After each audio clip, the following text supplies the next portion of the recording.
dien 'n goeie God en vanoggend is ek opgewonde oor die boodskap. Is 'n opwindende boodskap. Maar tog aan die een kant is dit hartseer. Maar dis werklik iets wat gebeur het en ons gaan vandag bietjie gesels oor die eerste persoon wat 'n martelaar was, wat gesterf het vir dit waarin hulle geglo het. Nou ons is besig om deur die boek Handelinge te reis en ons trek nou al by deel 7 en vandag gaan ons vinnig praat.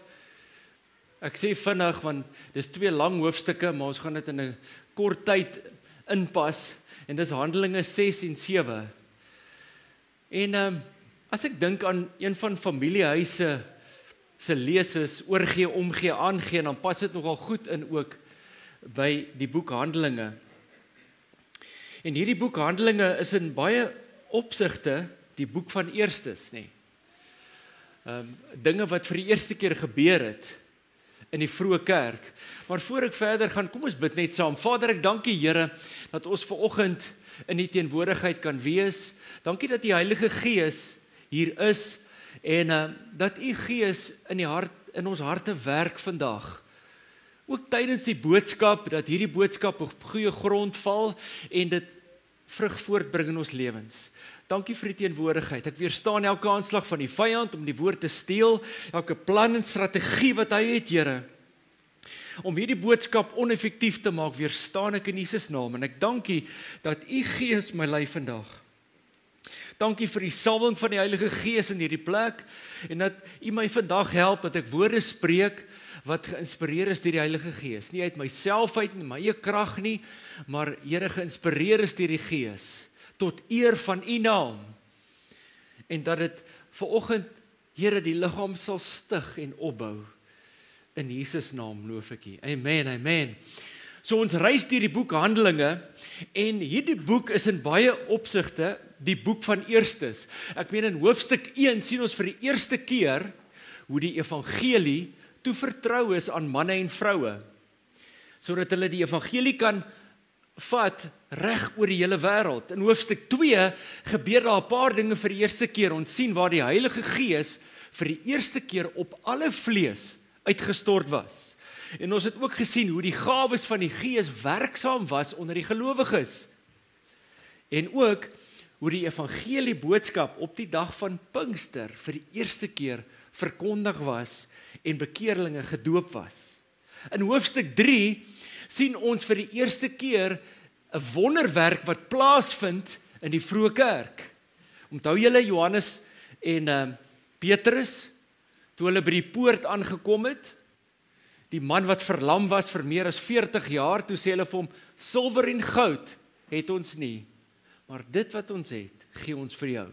En toe die ou opgestaan en begin loop, vir die eerste keer, sien ons hierdie wonderwerk. In hoofstuk 4 lees ons ook vir die eerste keer waar daar teenstand was teen die evangelie. Hierdie jong gelowiges in die kerk was vervolg. In hoofstuk 5 het ons verlede week gesien hoe God vir die eerste keer opgetree het teen leuns en misleiding van Ananias en Safira. En God het dit hanteer, want God wou nie gehad het dat hierdie jong vroeë kerk vernietig moes word nie.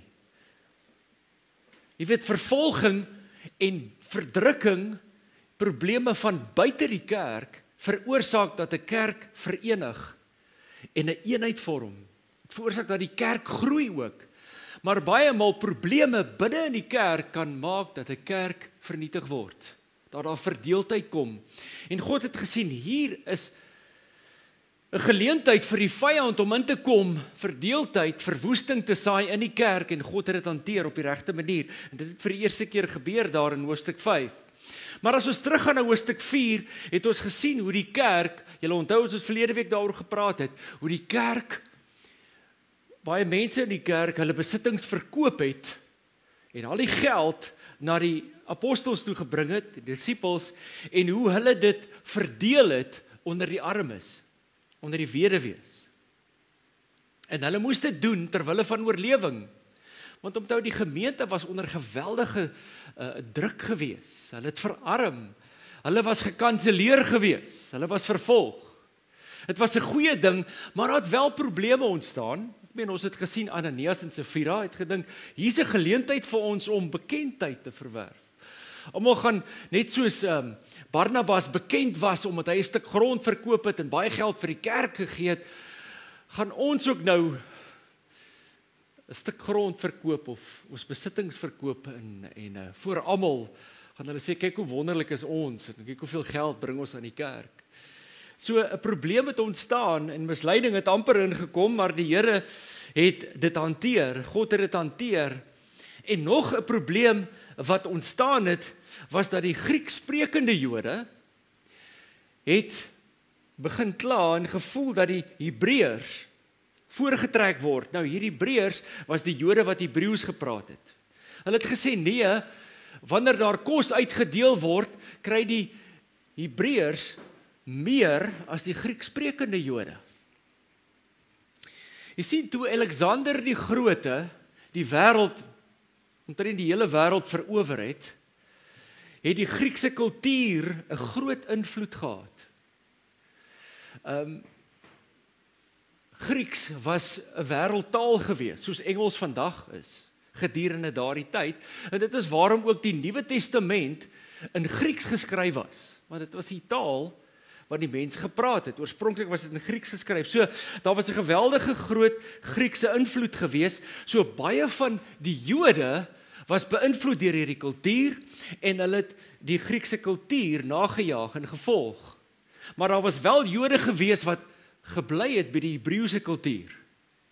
En dit het verdeeldheid veroorsaak onder die Jode, veral in die kerk, want daar was Grieksprekende Jode en Jode wat Hebreëus gepraat het.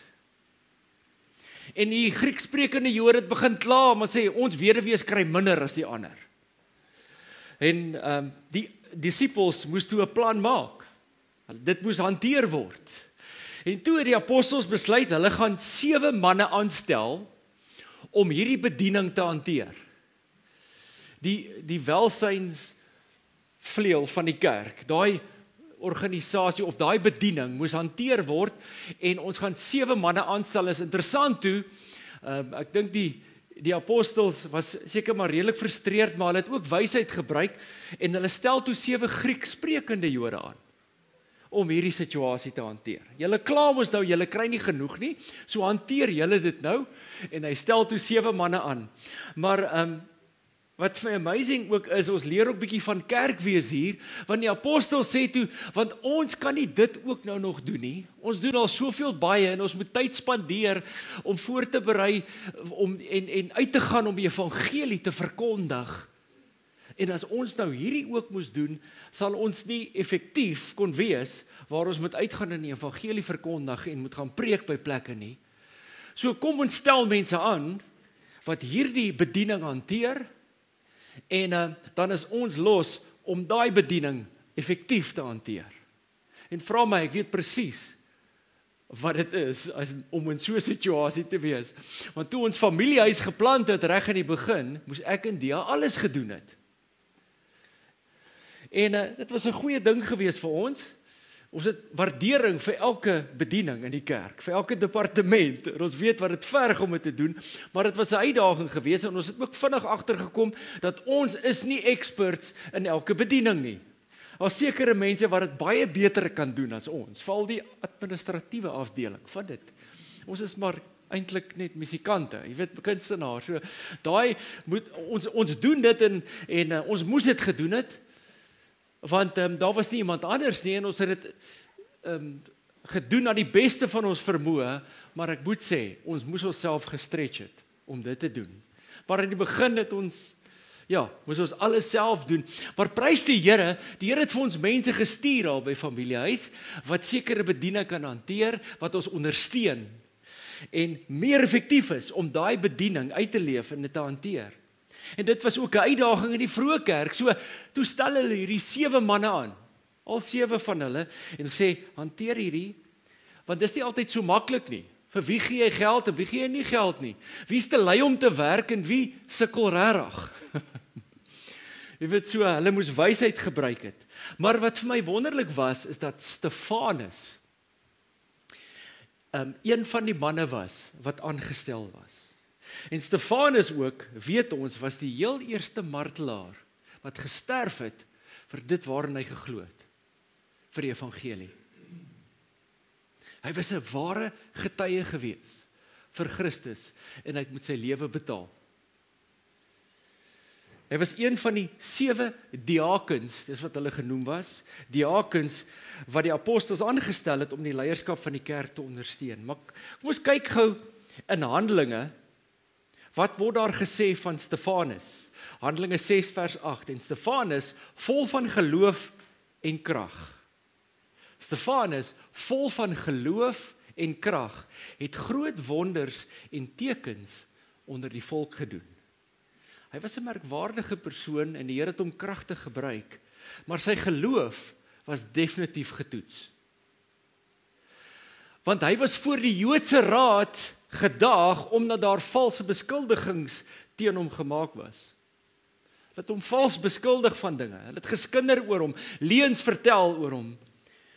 En hy moes homself verdedig. Maar kom ons gaan lees daar, Handelinge 6 vers 8. En Stefanus, vol van geloof en krag, het groot wonders en tekens onder die volk gedoen. En daar het sommige van die sogenaamde sinagoge van die Libertyne opgestaan en van die Sireneërs en die Alexandryne en van die mense van Cilicië en Asië, en hulle het met Stefanus gerede twis. Maar hulle kon die wysheid en die gees waardeur hy gespreek het, let wel, gees met 'n hoofletter, hy het deur die Heilige Gees gespreek, hulle kon dit nie weerstaan nie. Toe het hulle manne opgestook om te sê, ons het hom lasterlike dinge hoor praat teen Moses en God. En hulle die volk en die ouderlinge en die skrifgeleerders in die beweging gebring en op hom afgekom en hom gegryp en voor die raad gebring. En hulle het valse getuies laat optree om te sê, die man hou nie op om lasterlike dinge te praat teen hierdie heilige plek en die wet nie, teen die tempel, hulle heilige plek van aanbidding en die wet van Moses nie. Want ons het hom hoor sê, hierdie Jesus, die Nasareëner, sal hierdie plek afbreek en die sedes wat Moses aan ons oorgelewer het verander. Onthou Moses, jy mag niks teen Moses sê nie, vandag nog, vir die Jode is Moses en die tempel 'n baie belangrike plek. En terwyl hulle almal wat in die raad sit, hulle oë stip op hom hou, sien hulle dat sy gesig soos die gesig van 'n engel was. Is dit nie amazing nie? Terwyl hy daar voor die raad staan, voor hierdie ouens wat hom vals beskuldig, het die heerlikheid van die Here vaardig geword oor hom. Soveel so, dat sy gesig geskyn het, dat sy gesig soos die van 'n engel was. Hoofstuk 7 vers 1, toe sê die hoofpriesters, is hierdie dinge dan so? Met ander woorde, Stefanus, wat is jou reaksie op hierdie aantuigings? En toe gaan Stefanus en hy gee gou vir hulle geskiedenisles van so 1100 jaar. En dit staan alles geskryf in hoofstuk 7. Hy gaan deur die geskiedenis van die Jode en hy som dit gou op, 1100 jaar. Nou hierdie is 'n baie lang hoofstuk, 60 verse. Ek gaan nie alles lees nie, ek gaan wel van dit lees, so ontspan. En hy sê, broeders, vers 2, en hy sê, broeders en vaders, luister, die God van die heerlikheid het verskyn aan ons vader Abraham, toe hy in Mesopotamië was, voordat hy in Haran gewoon het. Die Jode praat altyd van Abraham, Isak en Jakob, en op 'n stadium weet ons, God het Abraham geroep om na 'n ander land toe te gaan. Hy en sy hele familie moes na 'n ander land toe gaan. Hy het vir hom gesê, trek uit jou land en uit jou familie, en kom na die land wat ek jou sal wys. Kom ons spring na vers 17 toe. En na mate die tyd van die belofte wat God aan Abraham met 'n eed beloof het naderkom, het die volk toegeneem en vermeerder in Egipte, totdat daar 'n ander koning opgestaan het wat nie vir Josef geken het nie. Ons ken die verhaal. Na Abraham was daar Isak en toe Jakob, en Jakob het mos seuns gehad, 12 seuns gehad, en Josef was die een seun, en hoe sy broers hom verkoop het mos nou, as slaaf, né? Toe eindig hy op die ou en in Egipte, en ons ken sy verhaal, hy word toe tweede in bevel aangestel in Egipte, net onder Farao. En toe daar hongersnood was in Israel, het Jakob en sy seuns met hulle gesinne na Egipte toe gegaan, En Josef kon hulle gehelp het, omdat hy reeds in Egipte was, en hulle toe in Egipte gaan bly. En daardie farao was goed vir hulle, maar toe hy sterf, was daar 'n ander koning, wat hulle nie goed gesind was nie. Hy het nie vir Josef regtig geken nie. Vers 19, hy het lustig met ons geslag te werk gegaan, en ons vaders mishandel, deur hulle te verplig om kindertjies weg te gooi, sodat hulle nie in die lewe behou kon word nie. In die tyd is Moses gebore. Die Bybel sê hierso, hy was wonderlik mooi, 'n mooi ou seentjie, nê? Kyk, vir paartjies wat hulle eerste kind het, is hulle kind die mooiste van almal, nê? Is altyd die mooiste kind van almal, en dis goed. Dit is nou maar net hoe dit is. Maar lyk vir my, Moses was regtig mooi geweest, as die Bybel sê, hy was wonderlik mooi. 3 maande lank is hy in die huis van sy vader versorg, het hom weggesteek, want hulle moes hom eintlik doodgemaak het en weggegooi het. Maar hulle het hom versorg en weggesteek, en toe het hulle hom weggegooi. Die skrif wat eintlik probeer sê, hulle het hom ons in die mandjie gesit, in die rivier afgestuur, en toe het Farao se dogter hom opgeneem, en hom as haar eie seun grootgemaak. En Moses is opgelei in al die wysheid van Egiptenaars, en was magtig in woorde en dade. Onthou, hy het in 'n paleis groot geword. Hy was opgelei en hy was goed geskool gewees, en soveel voordele gehad. Kom ons beweeg aan nou, na vers 44 toe. Die tent van die getuienis was onder ons vaders in die woestyn, soos hy wat met Moses gespreek het, hom bevel gegee het, om dit te maak volgens die afbeelding wat hy gesien het. En ons vaders het dit ontvang, en met Josua ingebring in die besitting van die nasies, wat God voor ons vaders uitgedryf het, tot op die dae van Dawid. Onthou julle, Moses was toe gebruik, om Israeliete uit Egipte uit te lei, want hulle was slawe gewees. Julle ken die verhaal. En toe het God op 'n stadium in die woestyn vir hulle gesê, ek wil hê julle moet vir my 'n plek van aanbidding oprig. Hulle toe 'n tabernakel, dit was eintlik 'n tent, 'n tabernakel wat van tente gemaak was, moes hulle opslaan. Oral waar hulle in die gekamp het in die woestyn, het hulle hierdie tabernakel opgeslaan, en dit is waar offers gebring was, waar hulle God aanbid het. En hierdie gebruik was saam met hulle geneem, tot en met hulle in die beloofde land was. En daar in die beloofde land, kom ons lees verder, wat genade gevind het voor God, en gevra het om 'n woonplek vir die God van Jakob te verkry. So, dit was Dawid gewees, die koning van Israel op daai stadium was Dawid, en hy sê, Here, kan ek nie vir u 'n tempel bou nie? Fantastiese tempel, en God sê toe vir Dawid, nee, jy gaan nie die tempel bou nie, jou seun gaan dit bou, Salomo. Kyk, Dawid het die tempel gefinansier, en hy het al die voorraad opgebou deur die jare, al die materiaal wat nodig was om hierdie wonderlike, majestueuse tempel te bou, het Dawid alreeds bymekaar gemaak. Maar toe kom Salomo, en Salomo, vers 47, het 'n huis vir God gebou, vir hom gebou, die tempel van Salomo. Maar die Allerhoogste, nou hier kom hy, en hy sê vir hulle, ouens, maar die Allerhoogste woon nie in tempels wat met hande gemaak is nie, soos die profeet sê.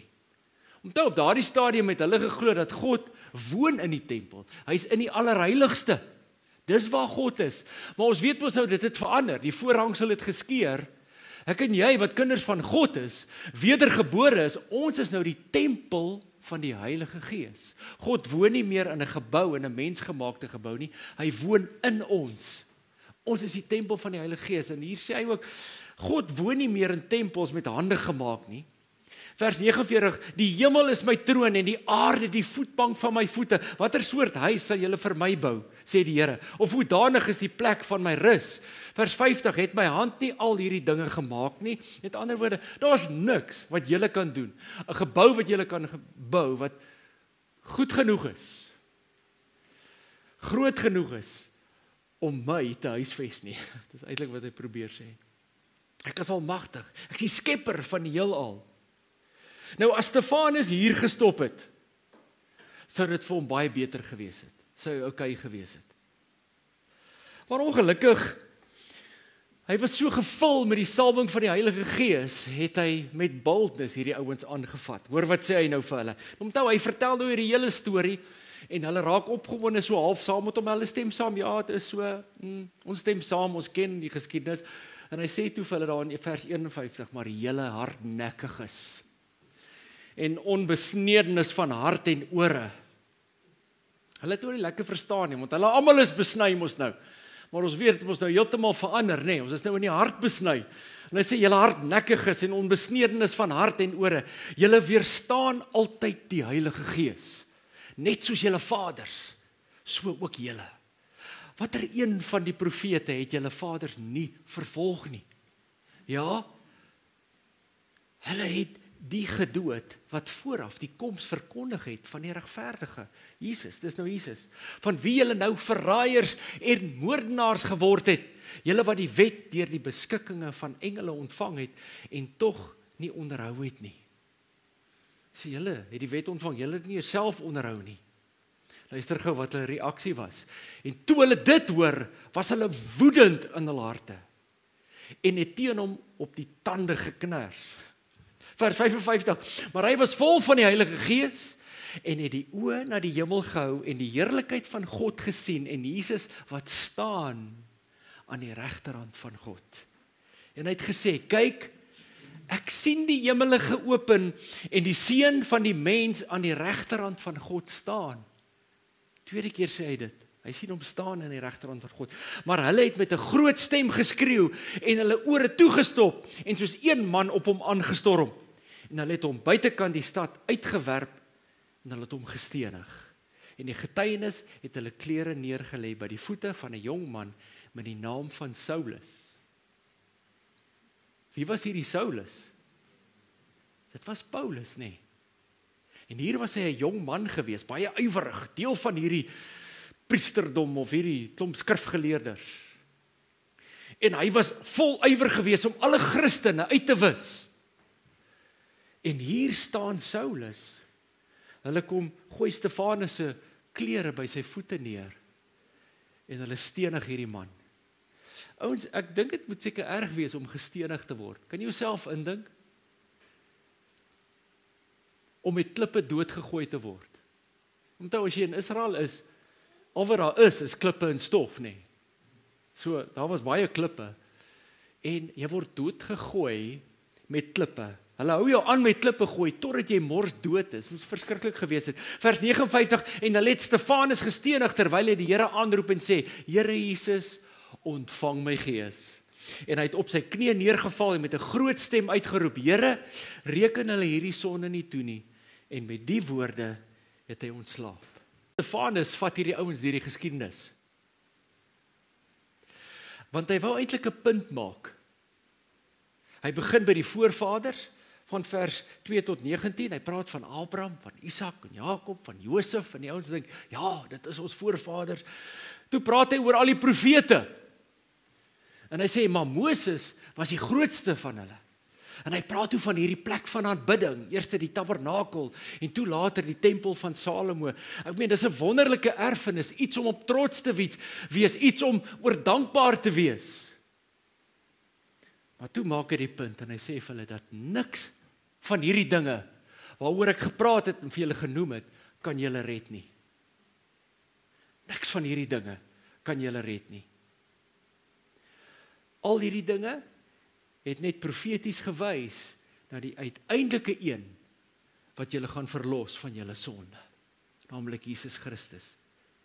Julle voorvaders, die profete of die tempel kan julle nie red nie. Alleen die Messias, Jesus Christus, kan julle red. Net hy alleen. En hulle het nie daarvan gehou nie.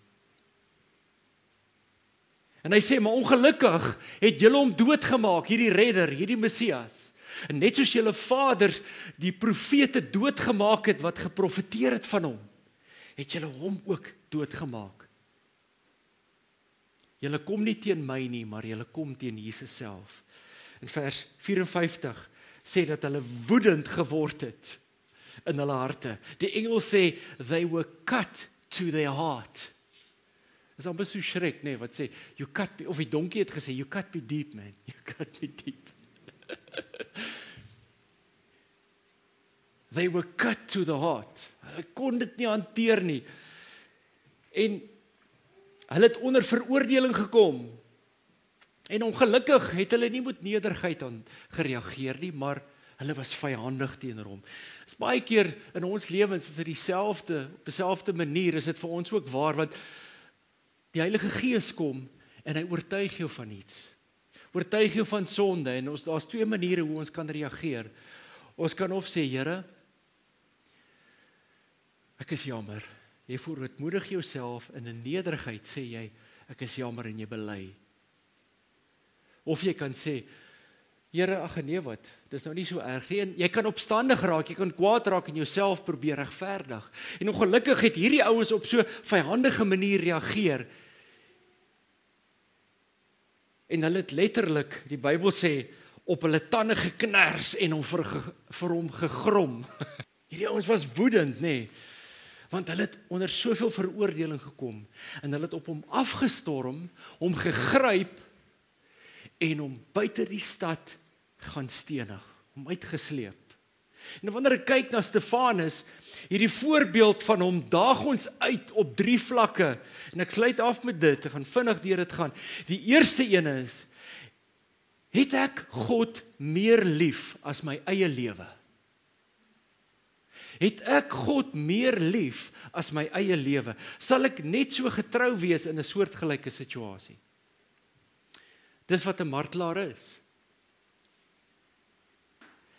Onthou, 'n martelaar is nie iemand wat vir 'n sekere saak ander mense doodmaak en in die proses homself doodmaak nie of selfmoord pleeg. Dit is nie 'n martelaar nie.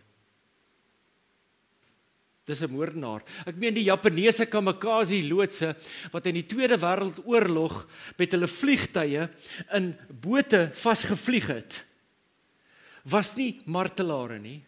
Hulle was moordenaars. 'n Palestynse vrou wat 'n bom om haar vasmaak en onskuldige Israeliete laat sterf in die ontploffing, is nie 'n martelaar nie. Hy's 'n moordenaar. Daar's 'n verskil. 'n Martelaar is iemand wat bereid is om te sterf vir dit waarna hulle glo. 'n Martelaar is iemand wat doodgemaak word deur iemand anders omdat hulle staan vir Jesus en vir die evangelie.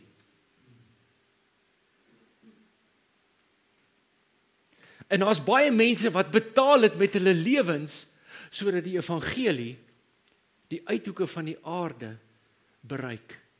En tot in die uithoeke van die aarde verkondig kan word. Baie mense. En hierdie martelaarskap is ook vir my 'n bewys dat Jesus opgestaan het. Wat bedoel ek daarmee? Ek meen, niemand is bereid om te sterf vir 'n leuen nie, nê. Ek meen, as hulle nie geglo dat Jesus regtig opgestaan het nie, sou hulle definitief nie toegelaat het dat hulle doodgemaak word vir dit nie. Hulle het so gesê, nee, dis alles leuns. Ek meen, as dit 'n hoax was, sou hulle nie bereid gewees het om te sterf vir dit nie. Ek meen, hierdie mense was gekruisig, hulle was gestenig, hulle was onthoof, hulle was gebrand gewees, so kan ek aangaan. Alles vir dit waarin hulle glo. In daardie tyd was daar 'n wrede koning met die naam van Nero. Hy het teer gevat en oor die Christene uitgegooi en hulle die brand gesteek. En hulle gebruik as fakkels in die aande langs die strate. Dis hoe wreed dit was. En hierdie ouens was bereid om te sterf vir dit waarin hulle glo. Geen Christen was bereid om dit deur te gaan net om 'n leuen te verdedig nie. Kom ons maak dit bietjie meer van toepassing op ons. Ek weet ons lewens is nie heiliglik in gevaar vir dit waarin ons glo nie. Prys die Here. Ons word nie vervolg omdat ons Christene is nie. Maar in 'n ander konteks in ons eie lewens wil ek vandag die vraag vir jou vra is: het jy God meer lief as jou eie lewe? Is jy bereid om in jouself te sterf ter wille van God se wil? Is jy bereid om jou eie vleeslike begeertes, daai begeertes wat teenstrydig is met God se wil, is jy bereid om dit neer te lê ter wille van Jesus? Is jy bereid om die dinge wat God haat op te gee en kies om die dinge te omhels waarvoor God lief is? Is jy bereid om dit te doen ter wille van Christus?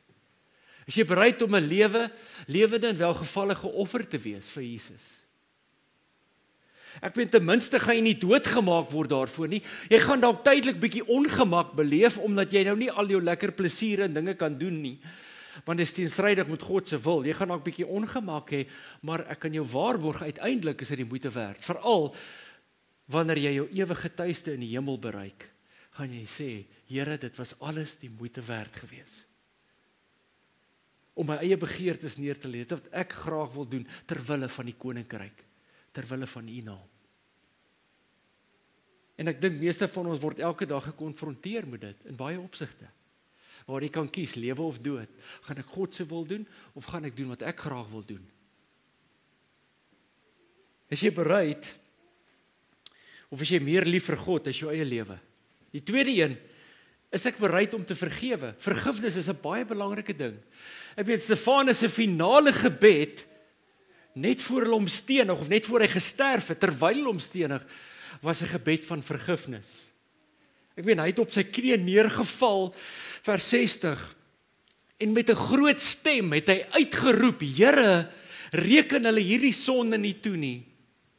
En met die woorde het hy ontslaap. Klink nogal soos Jesus se gebed ook, nê? Sê Here, vergewe hulle want hulle weet nie wat hulle doen nie. Hulle weet nie wat hulle doen nie. Moenie die slagoffer speel nie. Almal van ons het al iemand anders in ons lewens te nagekom. Dis so. Onvergifnis maak jou 'n gevangene van jou lyding. Maar vergifnis, ouens, is die sleutel tot bevryding, tot genesing. Moenie vashou aan daai ding nie. Dis nie die moeite werd nie. Vergewe, spreek vry en laat gaan. Net soos Stefanus gedoen het, soos Jesus gedoen het. Daar's vryheid in dit. God wil jou vry maak van dit. Onvergifnis sit jou in 'n tronk. En die laaste een, is jy gereed om die Here te sien wanneer jy sterf? Is jy gereed om die Here te sien? Stefanus was, vers 56, hy het gesê, kyk, ek sien die hemele geopen en die seun van die mens aan die regterhand van God staan. En hulle het Stefanus gestenig, terwyl hy die Here aanroep en sê, Here Jesus, ontvang my gees. Ontvang my gees, Here. Hy was gereed om te gaan. Die Here het die venster van die hemel so klein entjie oopgemaak en vir hom gewys waarheen hy op pad was. Hy was gereed vir die ewige lewe. En dis vir my nogal mooi hier, ek het iets raak gelees wat vir my uitstaan en is interessant, want die Bybel sê, Jesus sit aan die regterhand van die Vader, né? Maar 2 maal hier sien ons, het Stefanus, toe hy opkyk, sien hy, Jesus staan aan die regterhand van die Vader. Dis asof Jesus opgestaan het, en vir Stefanus gesê het, kom hier, my dienskneg. Ek ontvang jou. Hy het eer aan hom bewys. Hy het opgestaan. Ek ontvang jou, welkom, getroue dienskneg. Jy wat bereid was om jou lewe te gee vir my. En mag dit die ontvangs van ons almal wees, wanneer ons ewige tuiste ingaan. Maar die Here sê, getroue dienskneg.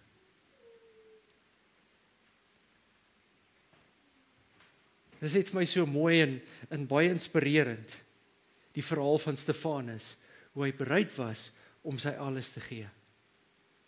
Is interessant, ons lees in die Bybel van, ek gaan nie daaroor praat nie, maar ons 5 tipe krone wat ons as gelowiges gaan ontvang. 5 krone. En die woord kroon is die Griekse woord Stefanos. En sy naam kom van die woord af, Stefanos. En hy gaan 'n spesiale kroon ontvang. Dis die martelaarskroon. Kroon van die lewe. Dit beteken, dis 'n kenteken van 'n koninklike. Dis soos iemand wat by die Olimpiese spele 'n goue medalje ontvang. Hy gaan vereer word voor almal. Hy gaan 'n goeie prys kry. Want die regterstoel oordeel is 'n prysuitdeling, maar hy gaan 'n spesiale kroon kry vir dit wat hy deurgegaan het. Dis 'n simbool van eer, want hierdie kroon wat hy gaan ontvang, spreek van iemand wat geweldige lyding deurgegaan het, soveel so dat hulle gesterf het vir die evangelie. Dis my so mooi. Stefanus, die eerste martelaar vir die evangelie, en hy het sy lewe gegee. Na hom was daar nog baie ander. Baie ander. En is jy bereid om in jou lewe die dinge neer te lê wat teenstrydig is met God se woord en God se wil? Daai dinge wat jou weghou, wat jou wegvat van God se wil af. Is jy bereid om daai opoffering te doen? Gelukkig hoef ons nie met ons lewens te betaal vir dit waarin ons glo nie. Maar as jy bereid om die prys te betaal, Jesus het die volle prys betaal vir my en jou. As jy so oortuig en so lief vir God, dat jy sê, Here, ek omhels alles waarvoor U lief is, die dinge wat U lief is voor, en ek wil niks te doen hê met die dinge wat U haat nie. Ek wil 'n lewe leef wat oorgegee is aan U. Oorgegee is aan U, ten volle in alle opsigte. Kom ons bid saam.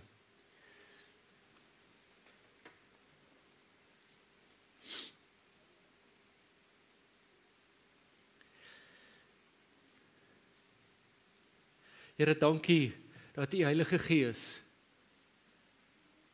so getrou is en dat U Gees nie net ons trooster is nie, maar ons oortuig ook van sonde.